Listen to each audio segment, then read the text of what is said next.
Avec vous, Audrey Racine, bonjour. Bonjour Raphaël.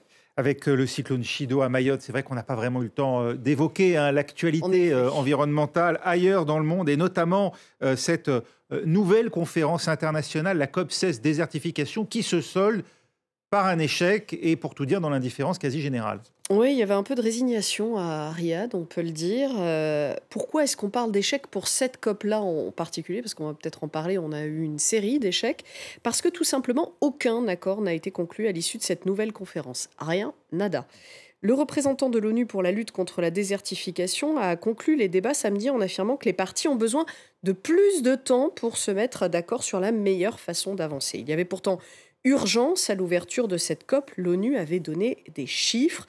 À l'heure actuelle, les sécheresses touchent directement 55 millions de personnes chaque année et indirectement 1,840 milliard de personnes.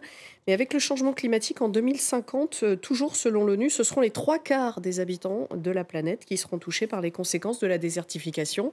En 20 ans, les sécheresses ont augmenté de 29%, autant en rythme qu'en intensité. Et ça, eh bien, ça met en danger notre sécurité alimentaire, la stabilité mondiale aussi, en entraînant des déplacements de population. J'ai interrogé tout à l'heure Abdelhakim El Waher de la FAO, l'Organisation de l'ONU pour l'agriculture, et il est plutôt inquiet. Nous voyons de plus en plus de gens obligés de quitter des régions touchées par la désertification pour rejoindre des villes. Il y a des initiatives qui nous donnent de l'espoir, mais les actions entreprises sont toujours bien plus lentes que le rythme auquel la désertification avance. Un des éléments les plus importants, c'est l'eau. Nous avons besoin d'une quantité minimum d'eau pour initier la restauration d'un écosystème. Nous avons les connaissances scientifiques, nous savons où et quand planter quels végétaux, mais il nous faut des ressources. Nous devons faire davantage d'efforts pour stopper la dégradation des terres, éradiquer la famine et restaurer plus de terres, ou du moins maintenir celles que nous avons encore en bon état et arrêter d'en perdre.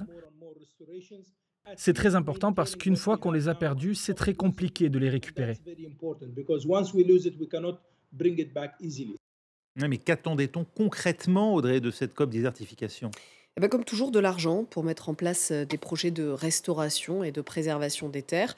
Les pays africains qui sont en première ligne face à la menace de la désertification ont plaidé pour la mise en place d'un protocole mondial de lutte contre la sécheresse et d'un fonds associé, mais sans succès. Des projets isolés ont tout de même pu être financés lors de ces 2 semaines.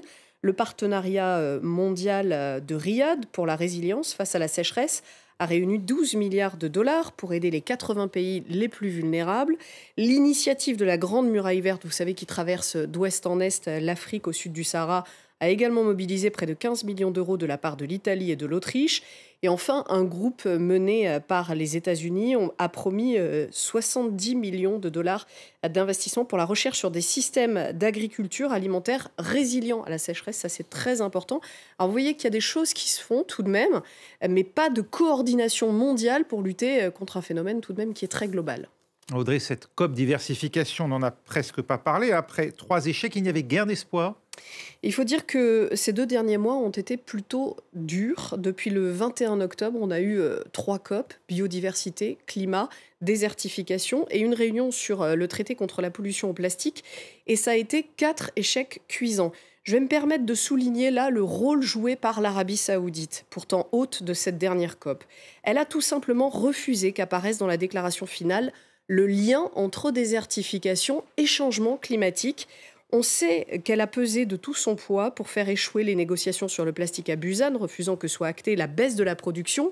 Et elle a aussi réussi à ce qu'à la COP de Bakou, la COP climat, on ne mentionne plus la nécessaire sortie des énergies fossiles. La responsabilité est donc assez lourde.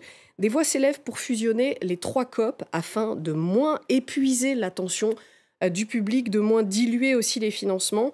Mais il y a beaucoup de sujets qui sont abordés lors de ces COP. Et si fusion il y avait, eh bien, l'événement ne pourrait pas durer 6 semaines en tout. Et certains thèmes risqueraient donc de tomber dans l'oubli. Pareil pour les financements. Si on fusionne tous les fonds, la lutte contre le réchauffement climatique capterait l'essentiel de l'effort et on ne pourrait plus être sur tous les fronts en même temps. En revanche, les liens entre biodiversité, climat, désertification n'ont cessé d'être soulignés ces dernières semaines. Il faut espérer que les États prendront en compte ces synergies dans leur future stratégie environnementale. Merci, Audrey Racine. Voilà pour l'échec de cette